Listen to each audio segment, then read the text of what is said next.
আসসালামু আলাইকুম। মাইক্রোসফট ওয়ার্ডের নতুন আরেকটি ভিডিওতে আপনাকে স্বাগতম। আজকের ভিডিওটি নতুন ইউজারদের জন্য, যারা মাইক্রোসফট ওয়ার্ড নিয়ে কাজ করছেন। তো বন্ধুরা,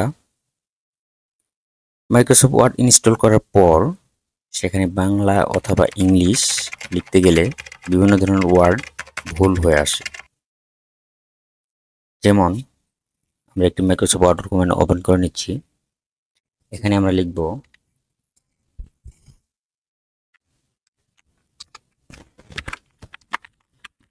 তাহাদের, আরেকটি লিখি পরীক্ষা, আরেকটি লিখি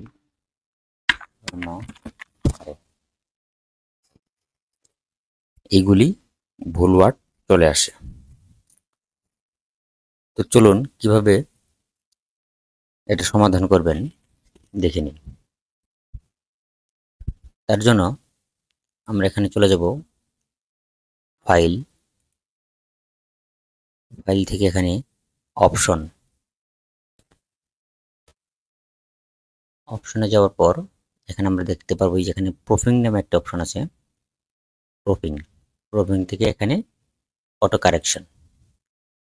কারেকশন আসার পর আমরা এই সমস্ত চেকবক্সের টিক মার্কগুলো তুলে দিয়ে আমরা এবার ওকে করে দেব। এছাড়াও আপনি শর্টকাটে এই কাজটি করতে পারবেন। তার জন্য আল্টটা চেপে টি এ এইভাবে অটো কারেকশন অপশনটি নিয়ে আসতে পারবেন শর্টকাটে। এবার এখান থেকে চেকবক্স থেকে টিক মার্কগুলো তুলে দিবেন। এবার ওকে করে দিলে এবার আমরা আবার টাইপ করব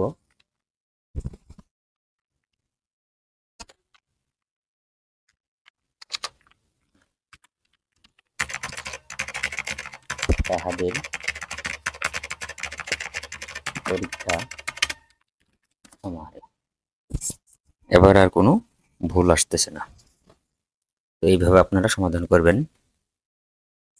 ভিডিওটি ভালো লাগলে চ্যানেলটি সাবস্ক্রাইব করে রাখবেন এবং একটি লাইক করবেন। ধন্যবাদ সবাইকে।